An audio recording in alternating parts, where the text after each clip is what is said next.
Salut à tous et bienvenue dans cette vidéo dans laquelle je vous propose la recette de la sauce à kombu au poisson frais, une délicieuse spécialité béninoise. Pour sa réalisation, j'utilise de l'huile rouge ainsi que du poisson frais, mais il est tout à fait possible de substituer l'huile rouge par de l'huile d'arachide ou de tournesol et de remplacer le poisson frais par du poisson fumé, du poisson frit ou même de la viande. Pour l'assaisonnement des poissons, j'utilise demi-cuillère à café de poivre noir et une feuille de laurier écrasée sur la pierre, ainsi que du sel selon votre goût.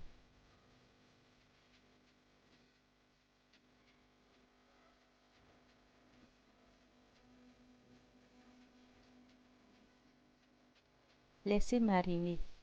Pour la préparation de la sauce, on aura besoin de 2 gros oignons, d'une cuillerée à soupe d'ail frais, d'une cuillerée à soupe de gingembre à écraser ensemble,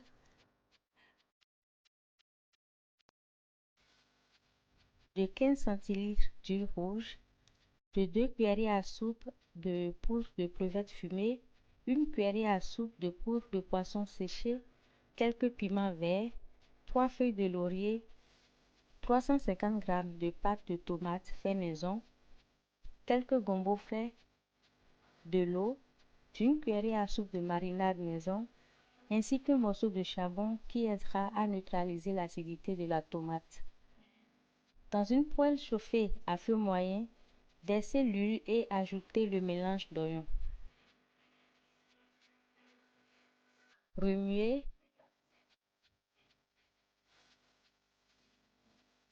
puis incorporez la tomate, la marinade maison et la poudre de poisson séché. Mélangez bien et laissez cuire à couvert jusqu'à ce que l'huile commence à remonter à la surface.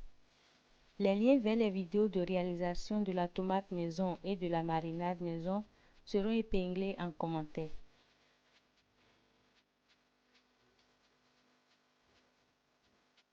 Ajoutez ensuite la poudre de crevettes fumées et diluez avec un peu d'eau.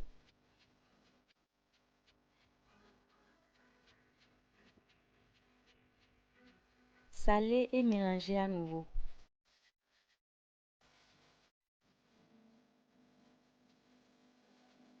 C'est le moment d'ajouter le morceau de charbon qui éliminera l'acidité de la tomate. Ce morceau de charbon peut être remplacé par une pincée de bicarbonate ou de potasse. Cuire ensuite à couvert pendant 8 minutes. Passé ce temps, incorporez les poissons marinés ainsi que les gombos et laissez cuire pendant 10 minutes à feu moyen.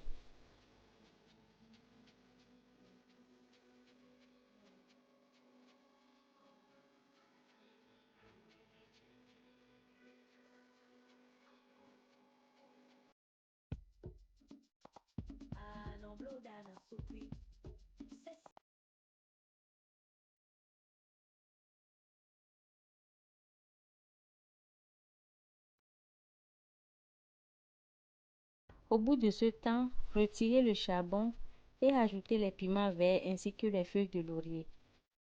Baissez le feu et laissez mijoter encore 5 minutes.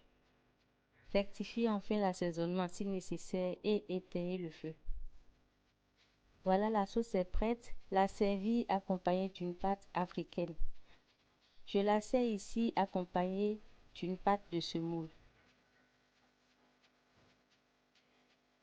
Bon appétit!